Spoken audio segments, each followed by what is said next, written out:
नमस्कार विद्यार्थी मित्रांनो, MPSC सर्कल या आपल्या यूट्यूब चॅनलवर तुमचं पुन्हा एकदा स्वागत आहे. मागच्या भागात आपण थिक सिलेंडर, थिन सिलेंडर किंवा स्पेरिकल जे काय असतं तीनवालं ते आपण स्टडी केला आणि त्याच्यातलाच एक पार्ट होता स्ट्रेन एनर्जीचा. थोडासा टाईम लिमिटेशनमुळं आपण या पार्टमध्ये कवर करत आहोत. स्ट्रेन एनर्जीला मागच्या वर्षी पाहिलं तर एक क्वेश्चन आपल्याला पाहायला मिळाला होता आणि अपेक्षा करूया की यावर्षीसुद्धा आयोगाकडून अशाच प्रकारचा एखादा क्वेश्चन आपल्याला विचारला जाईल. ठीक आहे. जे काही बाकीचे मी चॅप्टर्स कवर केलेत अतिशय चांगल्या पद्धतीने मी ट्राय केला आहे की तुम्हाला कमीत कमी वेळेमध्ये जास्तीत जास्त क्वेश्चन्स क्लिअर व्हावं, तसेच त्याच्यासोबत तुमची कॉन्सेप्टही क्लिअर व्हावा याचा मी पूर्णपणे प्रयत्न केला आहे. तर चॅनलच्या डिस्क्रिप्शन लिस्टमध्ये तुम्हाला सर्व लिंक्स मिळून जातील. त्या लिंक्स तुम्ही जाऊन तुम्ही ते व्हिडिओ पाहून घ्या, जेणेकरून तुम्हाला मागचा जो काही पार्ट्स आहे तो तुम्हाला कवर होईल आणि तुम्ही फ्लोमध्ये याल आपल्या लेक्चर सिरीजच्या. बाकी इलेक्ट्रॉनिक्स आणि RAC आणि फ्लुइड मेकॅनिक्सचे लेक्चर्स अपलोड झालेले आहेत, ते तुम्ही पाहू शकता. चला तर मग आता वेळ वाया न घालवता आपल्या लेक्चरला सुरुवात करूया. ठीक आहे, पाहून घ्या. बघा, the property of a material to absorb energy within the elastic limit is known as. Sir elastic limit काय? बघा, जेव्हा एखादं स्टील मटेरियल असतं किंवा एखादं डक्टाईल मटेरियल असतं त्याला आपण काय करतो, त्याच्यावर लोड अप्लाय करायला जातो. ठीक आहे, तो काय करतो एका प्रोपोर्शनल लिमिटपर्यंत त्याच्यावर काय होतं, हुक्स लॉ अप्लाय होतो. ठीक आहे, हुक्स लॉ अप्लाय होतं म्हणजे काय, स्ट्रेस आणि स्ट्रेन दोन एकमेकाला काय असतात, डायरेक्टली प्रोपोर्शनल असतात. स्ट्रेस इथे असतो, स्ट्रेन इथे असतो. मग जेव्हा मी त्याच्यावर परत फोर्स अप्लाय करतो तो इलॅस्टिक लिमिटपर्यंत जातो. P नंतर तो इलॅस्टिक लिमिट जातो. इलॅस्टिक लिमिट म्हणजे काय, त्याच्यावर फोर्स अप्लाय केला की त्याचं कॉन्ट्रॅक्शन एक्सटेन्शन काय होतं आणि जेव्हा फोर्स रिमूव्ह करतो तेव्हा त्याच्या ओरिजिनल पोझिशनला येतो. परत त्याच्यावर फोर्स अप्लाय करतो तो काय करतो, प्लॅस्टिक स्टेजला जातो.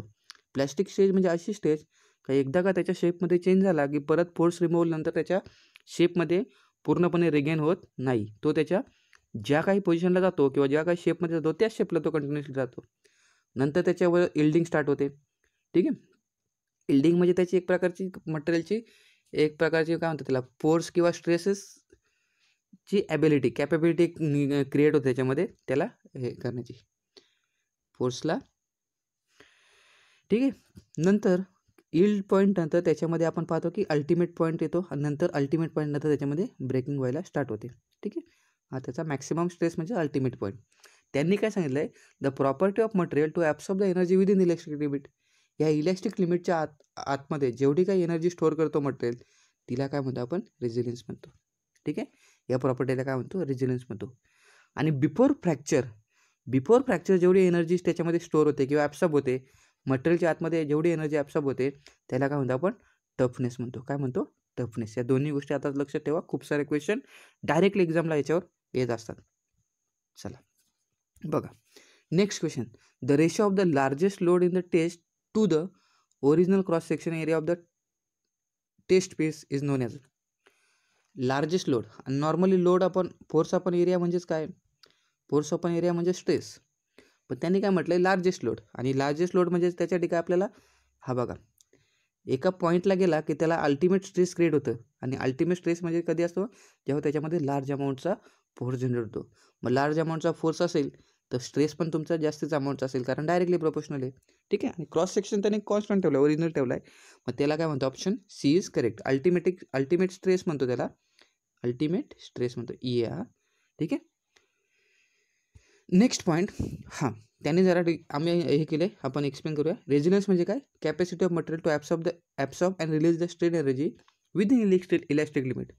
ठीक आहे, एनर्जी किती ॲब्सॉर्ब केली, किती रिलीज केली ते इलॅस्टिक लिमिटच्या आतमध्ये. टफनेस काय असतं, strain energy store up to the fracture point. मी तुम्हाला मगाशी म्हटलं, ब्रेकिंग पॉईंट किंवा फ्रॅक्चर पॉईंटच्या आतमध्ये जेवढी एनर्जी स्टोअर होते त्याला काय म्हणतो आपण, टफनेस म्हणतो. क्लिअर झालं. Modulus of toughness, capacity of material to absorb maximum strain energy up to the fracture per unit volume. ठीक आहे, त्याला म्हणतो आपण मॉड्युलस ऑफ टफनेस. सेम हे मॉड्युलस ऑफ रेझिलियन्स पण असतं, ते त्याचं पण तेच होतं की मॅक्सिमम एनर्जी स्टोअर करतो. ठीक आहे, या दोन गोष्टी लक्षात ठेवा. ठीक आहे, आणि मॉड्युलस ऑफ टफनेस म्हणजे काय, मॅक्सिमम स्ट्रेन एनर्जी. इथे फक्त त्याने स्ट्रेन एनर्जी म्हटलं. चला तर मग आता बघूया. नेक्स्ट क्वेश्चन त्यांनी काय म्हटलं, the ability of material to absorb the energy when the deform elastically and return to its unloaded is called as ability of मटेरियलची ॲबिलिटी काय करायचं, एनर्जी ॲब्सॉर्ब करायची when deform elastically and return to it when unloaded. म्हणजे त्याने काय म्हणायचे की elastic लिमिटच्या आतमध्ये जेवढी एनर्जी ॲब्सॉर्ब होते मटेरियलची तिला काय म्हणतो, तर ते मग एवढंच सांगितलं तिला रेझिलन्स म्हणतो. बाकी काय नाही, या शब्दांचा खेळ केला त्यांनी इलॅस्टिक वगैरे रिटर्न वगैरे म्हणून. त्यांना एवढंच म्हणायचं की इलॅस्टिकली आपण त्याला ॲब्सॉर्ब हे केलं, त्याला डिफॉर्म केलं आणि त्याच्या आतमध्ये जी एनर्जी स्टोअर झाली ॲब्सॉर्ब झाली ती आपल्याला फाइंड करायची. Okay, next question. Within elastic limit the greatest amount of strain energy per unit volume that a material can absorb is known as. परत तेच, पण इथे त्यांनी काय केलं, थोडासा शब्दांमध्ये चेंजेस केले. मी काय म्हटलं, ग्रेटेस्ट म्हटलं त्यांनी. त्यांनी नॉर्मल नुसती स्ट्रेन एनर्जी नाही म्हटली. ठीक आहे सर, तुम्ही सांगितलं त्याप्रमाणे इलॅस्टिक लिमिटच्या आतमध्ये एनर्जी ॲब्सॉर्ब केली, रेझिलन्स म्हणतो. पण जेव्हा large amount of, greatest amount of किंवा मॅक्सिमम एनर्जी ॲब्सॉर्ब केली जाते आणि वरून पर युनिट व्हॉल्यूम म्हटलं की ती काय असते, आपली प्रूफ रेझिलन्स असतं. बघा, within elastic limit the maximum amount of energy per unit volume that a material can absorb is nothing but proof resilience. Clear झालं. Strain energy within elastic limit resilience, strain energy absorb केली जाते, maximum असते आणि पर unit volume असते आणि elastic लिमिटच्या आतमध्ये असते प्रूफ रेझिलन्स. फक्त मॅक्सिमम वर्ड लक्षात ठेवा आणि पर युनिट व्हॉल्यूम लक्षात ठेवा. मॅक्सिमम आणि पर युनिट व्हॉल्यूम आला की आपली जी हे होते एनर्जी ॲब्सॉर्ब केली जाते ती काय असते, प्रूफ रेझिलन्स म्हणतो त्याला आपण. ठीक आहे, क्लिअर झालं. आणि बिफोर फ्रॅक्चर पॉईंट जी एनर्जी ॲब्सॉर्ब केली जाते त्याला आपण टफनेस म्हणतो. क्लिअर झाल्या गोष्टी. चला, तिन्ही गोष्टी क्लिअर केल्या मी. ठीक आहे, रेझिलन्स, प्रूफ रेझिलन्स आणि toughness. Within elastic limit the greatest amount of strain energy per unit volume that a material can absorb is known as a, परत प्रूफ रेझिलन्स. क्लिअर झालं. चला, the strain energy store in a solid circular shaft is known as a is proportional to the 1/gj. आता हे आपण पुढच्या क्वेश्चनमध्ये cover करू हे कसं आलं ते. ठीक आहे, बघा. Strain energy store in a body due to the suddenly applied load compare to when it is applied slowly is twice, option B 4 times, 8 times और हाफ. ही काय असते आपली 4 times होते. आता बघा कसं असतं. डिफ्लेक्शनचा फॉर्म्युला माहिती आहे. जेव्हा एखादा नॉर्मल बार आहे, एखादा रॉड आहे किंवा काही, त्याचं जेव्हा डिफ्लेक्शन होतं आपल्याला जनरली काय पाहायला मिळतं, PL/AE. आता सर हे कुठून आलं, stress upon strain is nothing but E, एवढं तर माहिती आहे. स्ट्रेसचा फॉर्म्युला काय असतो, फोर्स अपॉन एरिया. आणि ईचा फॉर्म्युला काय असतो, ΔL/L, म्हणजे तो एल जाईल वरती. मग formula E is equal to हा झाला आणि आपण काय केला, ΔLला इकडे ट्रान्सफर केला आणि ईला इकडे ट्रान्सफर केला. तर आपल्याला काय भेटेल बघा, आपल्याला काय भेटेल सर बघा, ईला काय केला मी इकडे transfer, ΔL is equal to ईला इकडे ट्रान्सफर केला आणि एल इथे राहील तसं. ठीक आहे, हा फॉर्म्युला भेटतो. मग हा झाला आपला डिफ्लेक्शन, हे झालं आपलं डिफ्लेक्शन. डिफॉर्मेशन म्हणतो, डिफ्लेक्शन आहे डिफॉर्मेशन. ठीक आहे, मग हे डिफॉर्मेशन आहे. जनरली जेव्हा आपण हे करतो, स्टडी करतो स्ट्रेन एनर्जीचा, तेव्हा एक फॉर्म्युला आपल्याला पाहायला मिळतो, 1/2 half into P into deformation. Force into deformation काय म्हटलं त्यांनी, force into deformation, force into deformation जे काही त्याच्यामध्ये आहे ते. ठीक आहे, ॲक्च्युली जेव्हा हे डिफॉर्मेशन होतं कशामध्ये, जेव्हा हे डिफॉर्मेशन होतं कशामध्ये, सडनली अप्लाइड आणि ग्रॅज्युअली स्लोली अप्लायमध्ये, तेव्हा काय असतं, तो लोड दुप्पट होतो आणि लोड दुप्पट होतो म्हणून आपली जे काय हे आहे लोड पण दुप्पट होतं आणि डिफॉर्मेशन जे आहे ते पण आपलं काय असतं, डबल होत असतं. ठीक आहे, मग एकूण जी क्वांटिटी आपली आहे ती काय होते 4 times. आता जेव्हा आपल्याला नेक्स्ट टाइम पण आपला नेक्स्ट क्वेश्चनमध्ये फॉर्म्युला पाहू तेव्हा परत या क्वेश्चनवर येऊन चेक करू आपण की हे 4 times कसं होतं ते. ठीक आहे, चला बघूया. Resilience of bolt may be increase by, resilience of bolt may be increase by increasing length, increasing shank diameter, increasing diameter of threaded portion, increasing head size. तर जेव्हा बोल्ट असतो त्या बोल्टचा आपण काय करतो, रेझिलियन्स वाढवायचा असेल तर आपण काय करतो, त्याचा शँकचा डायमीटर वाढतो. शँक म्हणजे काय, हा समजा असा बोल्टचा पोर्शन आहे, हा असा बोल्ट आहे आणि हा त्याचा थ्रेडेड पोर्शन आहे, तर हा त्याचा काय असतो, शँक असतो. आणि या शँकचा डायमीटर वाढवला का त्याची काय होते, ॲब्सॉर्प्शन कॅपॅसिटी वाढते आणि आपण ते एक प्रकारे काय म्हणतो, रेझिलियन्स काय म्हणतो, इन्क्रीज झालं त्याचं. ठीक आहे, याचं लक्षात ठेवा, सध्या 4 टाइम्स आहे सडनली आणि आपण स्लोली लोडच्या 4 टाइम्स असतं. Next question, the strain energy in a beam subject to the bending moment M. आता एक बीम आहे आणि तिच्यावर एक मोमेंट अप्लाय केले आणि त्याने सांगितलं स्ट्रेन एनर्जी फाइंड करा. लक्षात ठेवा त्याचा फॉर्म्युला काय असतो, m² अपॉन 2EI, अच्छा, integration of m² upon 2EI into dx. Integration of m² upon 2EI upon EI. ठीक आहे, लक्षात ठेवा. सेम क्वेश्चन फक्त थोडासा लेंदी करून विचारलं त्याने. The strain energy store in a beam due to the bending where m is bending moment, E is the modulus of elasticity, I is the moment of inertia, G is the modulus of rigidity, L is the length of the beam and sigma is the tensile strength. मग त्यांनी काय सांगितलं, बेंडिंगमध्ये सांगितलं आहे, तुम्हाला एवढंच सांगितलं m²/2EI into dx integration of. ठीक आहे, दोघांचा आन्सर सेम आहे, फक्त क्वेश्चन हा छोटा आहे, हा क्वेश्चन मोठा आहे. आणि हे लक्षात ठेवा, हे काय याच्यामध्ये सर इंटिग्रेशन का आलं, हे काय आलं, ते सगळं डोकं लावत बसू नका. जास्त स्टडी करत असेल तर बुक्समध्ये पहा आहे. ठीक आहे, आपण फक्त क्वेश्चन कव्हर करतोय. आता हे सगळं तिघांचं, आता बेंडिंग, टॉर्शन आणि यांचं आपण पाहूया. बघा, the strain energy store in a beam when the beam is subject to the bending moment. ठीक आहे, बेंडिंग मोमेंट अप्लाय केल्यानंतर हा फॉर्म्युला आहे आपला स्ट्रेन एनर्जी. ठीक आहे, आणि एका मेथड आहेत, कारण याच्या पण भरपूर स्ट्रेन एनर्जी फाइंड करायच्या मेथड्स आहेत. त्या डिफ्लेक्शनच्या मेथड आहे, डिफ्लेक्शनच्या मेथडनुसार हे चेंजेस होत राहतात. पहिला जो आपला हे आहे बेंडिंग मोमेंट सब्जेक्ट, आपला beam is subject to the bending moment, formula आपला हा राहील. सेम जेव्हा बीम ट्विस्टिंगला सब्जेक्ट केली जाते, जेव्हा बीम ट्विस्टिंगला सब्जेक्ट केली जाते तेव्हा काय असतं, T² ट्विस्टिंग म्हणजे टॉर्क मोमेंट, T म्हणजे torque moment, 2G IP, IP म्हणजे polar moment of inertia, E म्हणजे नॉर्मल मोमेंट ऑफ इनर्शिया आपली जी काय, आणि E आपला बघा जेव्हा बीम असते E म्हणजे काय, त्याचा यंग्स मॉड्युलस. पण जेव्हा ट्विस्टिंग कन्सिडर करतो तेव्हा काय असतं, आपल्याकडे G असतं. आपल्या टॉर्शन चॅप्टरमध्ये पाहिलं होत्या या गोष्टी. ठीक आहे, मग ट्विस्टिंगच्या फॉर्म्युल्यामध्ये काय असतं, T² dx 2G J म्हणू याला, याला J पण म्हणू शकता तुम्ही किंवा IP म्हणू शकता. ठीक आहे, या IP ला तुम्ही J पण म्हणू शकता, पोलर मोमेंट ऑफ इनर्शिया. आणि जेव्हा बी नॉर्मल ॲक्सियल पी लोडला सब्जेक्ट केली जाते तेव्हा फॉर्म्युला काय असतो, P² dx अपॉन 2AE. बघा, बीममध्ये मोमेंट ऑफ इनर्शिया असते, याच्यामध्ये पोलर मोमेंट ऑफ इनर्शिया असते, आणि ॲक्च्युअलमध्ये काय असतो, एरिया असतो. बाकी चेंजेस काय झाल्यात, वरती M चेंज झाला, इथे T झाला, इथे P झाला आणि 2. ठीक आहे, हां, आता एक क्वेश्चन मागे आपला राहिला होता तो कव्हर करूया. बरोबर, strain energy store in the solid circular shaft is proportional to the, काय होता formula sir, T² dx upon 2G म्हणा किंवा IP म्हणा.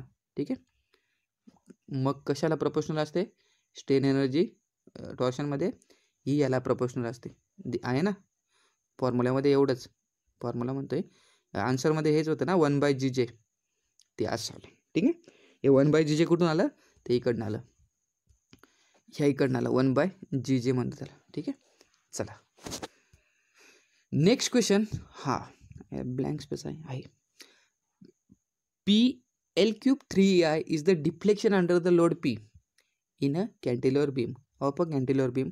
बाकी L is the length, modulus of elasticity E, moment of inertia E, then the strain energy due to the bending. आता बघा त्यांनी काय म्हटलंय, डिफ्लेक्शन दिलंय, किती दिलंय सर, PL³ अपॉन 3EI. मी तुम्हाला मागे एक फॉर्म्युला सांगितला, 1/2 P इंटू डेल्टा L म्हणजे डिफ्लेक्शन किंवा डिफॉर्मेशन. ठीक आहे, इंटू, एक मिनिट, हां, P इंटू डेल्टा L. बरोबर, आता यांनी काय म्हटलंय क्वेश्चनमध्ये की हे एवढं डिफ्लेक्शन आहे, PL³ अपॉन 3EI, आणि बाकी त्यांनी टर्म्स दिल्या, त्यांनी सांगितलं फक्त स्ट्रेन एनर्जी काढा बिकॉज ऑफ बेंडिंग. करायचं काहीच नाही, हा फॉर्म्युला घ्यायचा, याच्यामध्ये फक्त काय टाकायचा, P तर सेमच राहील, P तर सेमच राहील. बाकी डेल्टा Lचा का त्यांनी फॉर्म्युला डायरेक्ट दिलाय, डेल्टा L किती दिलाय, PL³ upon 3EI, PL³ upon 3EI. Sir काय ॲड होईल, हे 3 2 6 होतील आणि हा Pचा स्क्वेअर होईल, 3 2 6 आणि Pचा स्क्वेअर होईल. ऑप्शन बी मध्ये डायरेक्टली तुम्हाला आन्सर भेटून जाईल. काहीच केलं नाही मी, हा फॉर्म्युला यूज केला, त्याच्यामध्ये फक्त डेल्टा एलची व्हॅल्यू टाकली. डेल्टा एल म्हणजे डिफ्लेक्शन किंवा डिफॉर्मेशन, आणि हा पी याला मल्टिप्लाय होईल, पीचा स्क्वेअर होईल, हा 2 याला मल्टिप्लाय होईल, 2 3 जा 6 होईल, आणि आपल्याला आन्सर भेटून जाईल. काय केलं का सर, मग कसं लक्षात ठेवायचं की नक्की हाच फॉर्म्युला वापरायचा आहे. जेव्हा डिफॉर्मेशन डिफ्लेक्शन देईल तेव्हा हे फॉर्म्युला यूज करायचा. ठीक आहे. आता बघा अजून एक कुठे राहिले क्वेश्चन.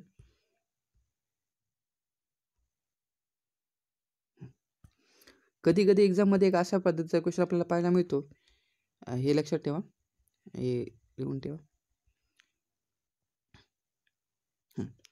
स्ट्रेन एनर्जी जेव्हा एखाद्या बारमध्ये विचारतात, त्याच्यामध्ये म्हटलं त्याने पी वगैरे फोर्स लावलाय, तर बघा हा याच फॉर्म्युल्यावर आपण डेव्हलप करूया.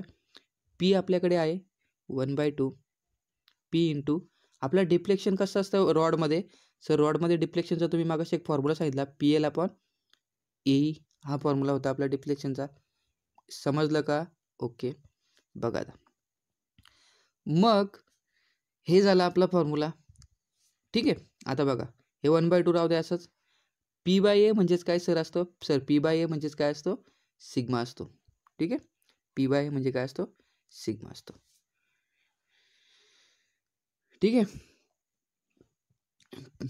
बरोबर. ठीक आहे. सिग्मा लावला आणि बाकी मग आपल्या टर्म्स राहिला एल राहिला, आणि इथे एक पी राहिला एक्स्ट्रा, आणि इथे काय राहिला? ई राहिला. मग आपण काय केलं, इथे एल तर आहेच माझ्याकडे, बरोबर, एल तर आहे. मी काय करतो, इथे पण एरिया मल्टिप्लाय करतो आणि एक इथे एरिया मल्टिप्लाय करतो. ठीक आहे. मग फायनल जेव्हा एरिया मल्टिप्लाय करतो तेव्हा 1/2 असंच राहील, आणि हा पी आणि हा एरिया यांचा परत एक सिग्मा राहतो स्ट्रेस. मग हा सिग्मा, आणि हा एल इंटू ए जो आहे त्याचा आपण काय करतो, व्हॉल्यूम कन्सिडर करतो, आणि या बॉटमला ई मानला. मग फायनली आपल्याला काय भेटतं बघा, परत एकदा सांगतो मी तुम्हाला. बघा रॉडची गोष्ट करतो मी, रॉडची बात करतो मी. ठीक आहे. 1/2 तसंच, बरोबर. पी बाय ए त्याचा एक सिग्मा आपल्याला भेटतो, कारण फोर्स अपॉन एरिया स्ट्रेस असतो. मग राहिलं काय आपल्याकडे सर, पी राहिला, एल राहिला, आणि ई राहिला. मग या दोघांचं आपल्याला काहीतरी करायचं, म्हणून मी इथे ए मल्टिप्लाय केला आणि इथे पण ए मल्टिप्लाय केला वरती आणि बॉटमला. मग सर फायनली 1/2. बघा हा सिग्मा तर तसाच ठेवला मी. हा फोर्स आहे पी आणि हा एरिया, मग पी बाय एचा परत काय केला, एक सिग्मा येतो. ठीक आहे. आणि हा एल आणि ए जो आहे यांना दोघांना मी कन्सिडर केला, व्हॉल्यूम कन्सिडर केला, कारण एरिया इंटू लेंथ काय असते, व्हॉल्यूम असते, आणि हा ई इथे झाला. मग फायनली माझा जो फॉर्म्युला होता तो असा फॉर्म्युला तयार होतो, sigma square V by E. मग जेव्हा तुम्हाला कधी क्वेश्चन एक्झाममध्ये विचारला की काय तो फॉर्म्युला आहे, किंवा एक्झाममध्ये डायरेक्टली विचारलं का which of the following is the strain energy, तर तो फॉर्म्युला काय असेल तुमचा, sigma square upon V into 2ई. क्लिअर झालं? ठीक आहे. सेम जेव्हा टॉर्शनसाठी हा फॉर्म्युला कन्वर्ट होतो तेव्हा तो फॉर्म्युला काय होतो, टाऊ स्क्वेअर अपॉन 2g होतो. ठीक आहे. टाऊ स्क्वेअर अपॉन 2g होतो. सर बेंडिंगसाठी काय होणार, तो याच्यासारखाच होणार, फक्त इथं सिग्मा बी होणार. ठीक आहे. स्ट्रेन एनर्जीचे एवढे काही जास्त क्वेश्चन येणार नाही. हा एक फॉर्म्युला, याचे हे 3 फॉर्म्युले, याच्यावर 2 क्वेश्चन विचारले येतात तुम्हाला, हे लक्षात ठेवा. ठीक आहे. जेवढ्या काही गोष्टी कव्हर केल्यात, थिअरॉटिकली क्वेश्चन म्हणा किंवा न्यूमेरिकली फॉर्म्युला बेस म्हणा, याच्या व्यतिरिक्त काय जास्त विचारायची शक्यता खूपच कमी आहे. आणि होप सो तुम्हाला व्हिडिओ समजला असेल. व्हिडिओ आवडल्यास नक्की लाईक करा, शेअर करा, बेल आयकॉनवर क्लिक करा, जेणेकरून नवीन लेक्चरसाठी नोटिफिकेशन येत राहतील तुम्हाला. आणि thank you for this session. Okay, thank you.